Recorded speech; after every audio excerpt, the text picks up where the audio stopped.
Vous êtes séduit par ce genre de stratégie, c'est-à-dire arriver à regrouper 10-15% de pionniers, mais surtout changer la manière de voir, la manière de compter, la manière de mettre en théorie les choses?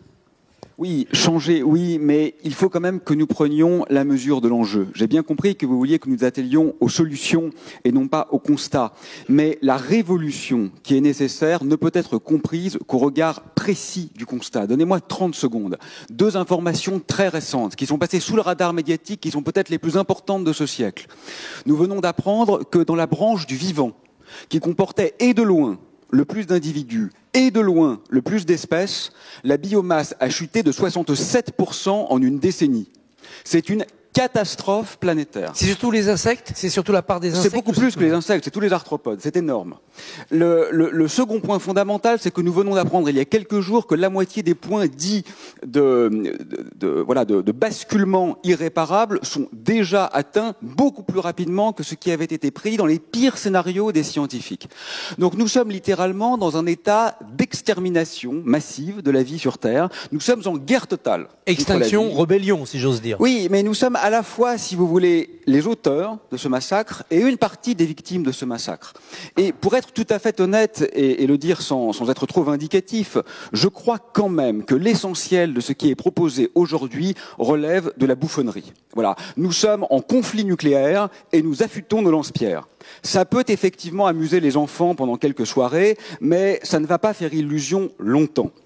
Et permettez-moi d'être parfaitement clair. Si vous voulez, je crois qu'il faut absolument, c'est le plus urgent au niveau de l'action concrète, comme vous le voulez, que nous sortions de l'état d'hébétude, pour ne pas dire d'aliénation, qui est actuellement le nôtre. Si vous voulez, le verrouillage systémique a fait en sorte qu'aujourd'hui, les gens qui préfèrent leur enfant à leur argent passent pour des radicalisés.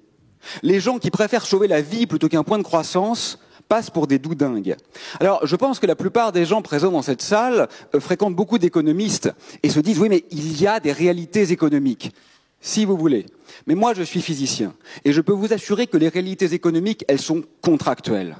Les réalités biologiques, c'est-à-dire les gens qui meurent, les réalités physiques, c'est-à-dire le crash du système planétaire qui est actuellement en train d'avoir lieu, ça, ce sont des réalités non contractuelles. Elles se rappellent à nous et il va être temps d'être un peu sérieux. Aurélien Barrot, est-ce que vous pensez qu'on peut changer de modèle profondément, rapidement, radicalement en évitant la décroissance, c'est-à-dire en continuant à préserver pour les humains de demain un développement économique et social et plus de confort? Ah non, mais la croissance, ça m'intéresse pas du tout. Ce qui est intéressant, c'est le progrès, c'est le bien vivre, c'est l'amour, c'est la créativité. La décroissance, je l'appelle de mes vœux, elle ne doit pas faire peur. Le PIB, on s'en fiche complètement. C'est pas ça qui est important dans nos vies. Non, non, ça, je m'inscris parfaitement en faux par rapport à ce dogme qui relève de la pensée magique qui voudrait que la croissance soit quelque chose d'indépassable, de fondamentalement bon pour nos vies. Aujourd'hui, la corrélation entre la croissance du PIB et la dévastation écologique est un fait scientifique acté. Donc il va falloir qu'on revoie nos logiciels. Et je m'inscris un peu en faux par rapport à mon voisin qui me disait, moi, bon, je suis un peu plus âgé que vous, et donc j'entends tout ça depuis 40 ans.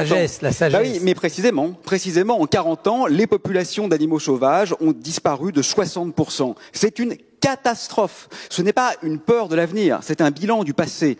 Et quand vous dites qu'il faut être précis, c'est-à-dire effectivement ne pas tout mélanger parce que ce sont des questions complexes, je suis on ne peut plus d'accord, mais je ne comprends même pas pourquoi vous la rabattez sur le problème du carbone. Ce que je viens d'évoquer tout à l'heure n'a strictement rien à voir avec le réchauffement climatique. Ce n'est pas le réchauffement climatique qui, à ce stade, est responsable de l'extinction de la vie sur Terre. Pas du tout. Ce sont les pesticides, c'est la surpêche, c'est la disparition des espaces de vie. Donc manifestement, nous n'avons dans cette salle de personnes concernées pas encore même compris quel était l'enjeu du problème.